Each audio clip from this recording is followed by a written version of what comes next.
everyone, and welcome to the RV Inspection and Care podcast and video. I'm Dwayne, and I'm a certified RV inspector. Today, we're going to be talking about whether or not you should buy an RV that was built during the COVID pandemic years. This is a fair question because COVID affected so many of our lives. It also affected so many industries as well. So what about RVs then that were built in the years 2020 to 2022? If you see them on the used market, should you even consider them at this point? Well, you know, I made a video about the challenges that RV manufacturers faced during the years of the COVID pandemic. And let me say again, the challenges were unprecedented in the RV industry history. We have to remember that RVs are made by hand, essentially. So the builders, the manufacturers of RVs need to have a very stable, very experienced workforce in order to make sure that they get top quality results come out of their factory. Well, COVID ravaged RV manufacturers and their workers. There was very little worker stability during those years. Supply chain issues hit the manufacturers hard. I mean, we still are dealing with supply chain issues ourselves as the public here even now. So imagine what it was like for them during that time. Now, while all this is going on, RV dealers are placing more orders for RVs than ever before in history. That's because they're having people come in and want to buy RVs in record levels. People had figured out that they could socially distance and have a little fun at the same time in RVs. So dealers just started ordering RVs like no tomorrow. To meet the demand, the manufacturers clearly, we can say at this point, dialed back some of their quality control procedures. This resulted in lots of problems in RVs going out from the factory and not being repaired before they got to the RV dealer. Now, once the dealers received these RVs, the honest truth is many dealers did very little to solve those problems, and especially the big box dealers. The nationwide chains, well, they just were focused on sell, sell, sell while they had this demand. And the whole idea about making sure the RVs were in good shape, well, that was a priority that was way down the list.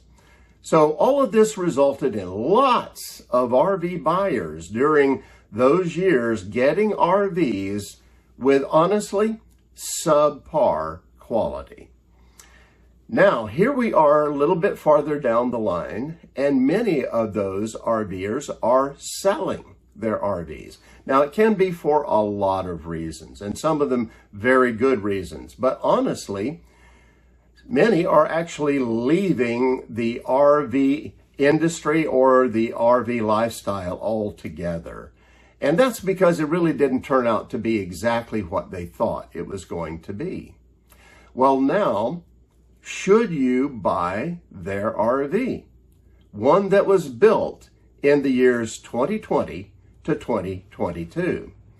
If you want me to make a blanket statement of yes or no about that, well, you're probably going to be disappointed because there's not much about RVing that blanket statements work with.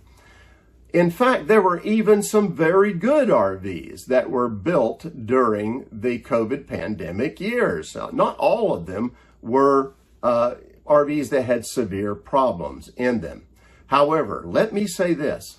If you choose to buy an RV from those years on the used market, I recommend go very carefully and beware. And that's because not all of the problems that left the factory were adequately resolved and fixed by the dealers under warranty, the way they should have been.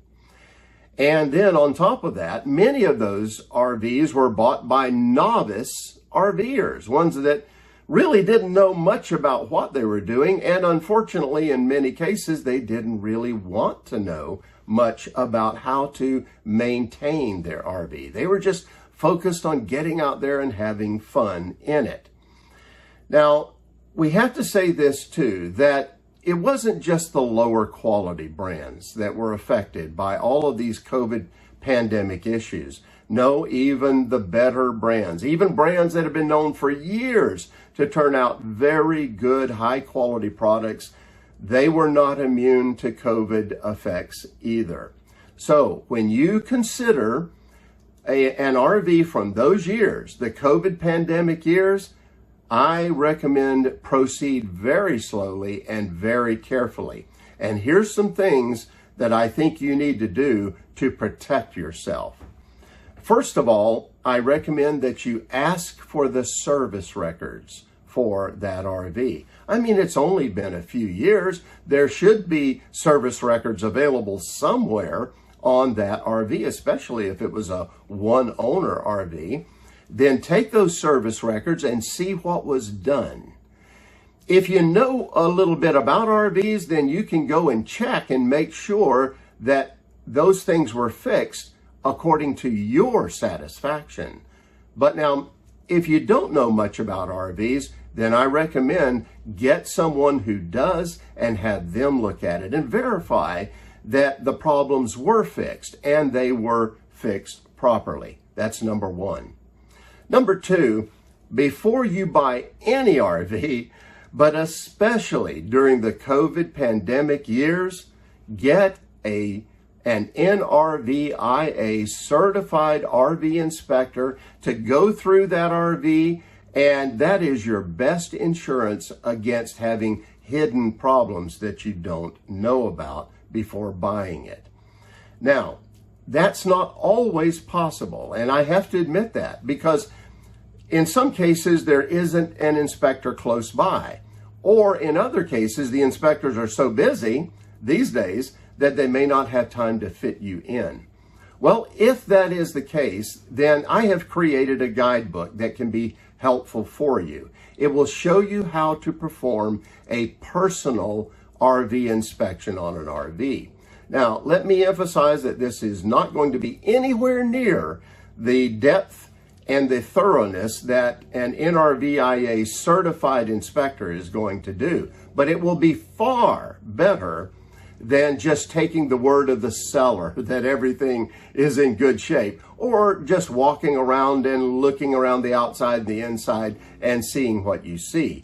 This guidebook will explain what you need to test, and it'll give you a checklist to make sure that you go down the list and check each one of the things to verify they're working correctly. So if you want the guidebook, well, then there's going to be a link in the description of both the video and the podcast. Now, once you find problems, whether it's through a professional inspection or your own personal inspection, make sure you get those problems fixed before you take ownership, especially if it's an RV dealer.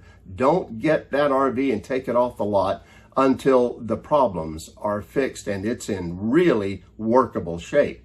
Now, if it's a private owner and you find problems, then negotiate with them. Either they can fix the problems before you buy it, or they can give you some money off on the price so that you can do it afterward.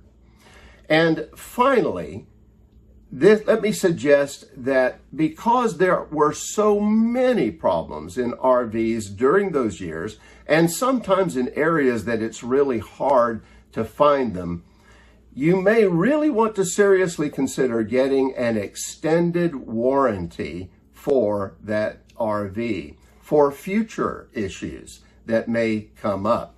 Again, the factory warranty will probably have expired by that point. So getting an extended warranty protects you so that if problems come up down the line that couldn't have been found beforehand by the inspections, well, then you're still not going to have this huge repair bill to solve them.